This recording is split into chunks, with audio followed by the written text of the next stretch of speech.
Setelah kita belajar HTML, kita tahu bahwa HTML merupakan bahan dasar dari pembuatan sebuah website. Disebut bahan dasar karena jika website dibuat hanya dengan HTML saja, akan terasa hambar dan biasa saja. Oleh karena itu, fungsi dari CSS ini sendiri adalah mendefinisikan style untuk suatu teks dengan jenis huruf, ukuran, dan warna tertentu. Itulah mengapa kita akan perlu mempelajari CSS. CSS merupakan singkatan dari Cascading Style Sheets, adalah bahasa penulisan yang digunakan untuk mengatur penampilan sebuah website. CSS selalu digunakan berbarengan dengan HTML, meskipun kita juga bisa menggunakannya dengan mengatur style dokumen markup lainnya. Sehingga setelah digunakan CSS, dokumen HTML akan terlihat rapi, menarik, dan terstruktur. Untuk penerapan CSS pada HTML, menuliskannya membutuhkan text editor seperti Sublime Text, Notepad++, Visual Code Studio, dan lain-lain. CSS biasanya disimpan dalam sebuah file dengan ekstensi style.css dan disematkan dalam dokumen HTML untuk memberikan style pada halaman tersebut. Yang kedua, kita juga dapat cara lain yaitu dengan menambahkan sintaks CSS langsung ke dalam dokumen HTML di dalam text style.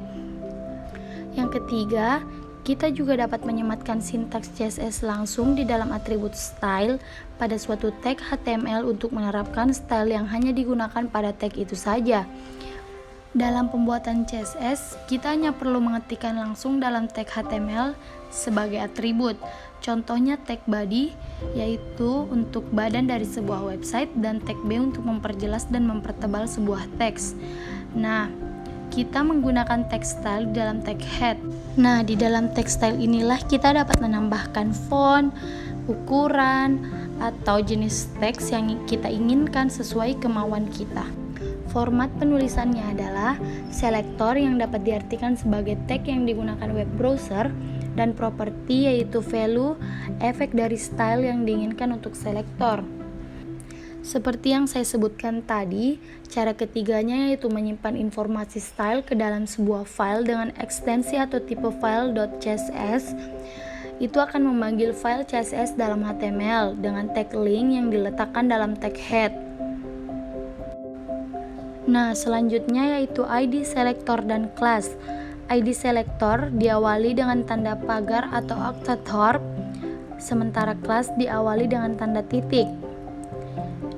Nah, kita dapat melihat contohnya di layar. Terdapat .intro.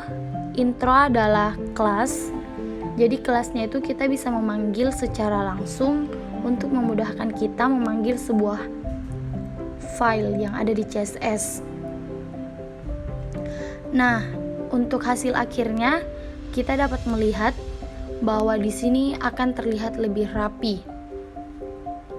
Hasilnya akan tidak acak-acakan atau lebih terstruktur seperti definisi dari CSS itu sendiri.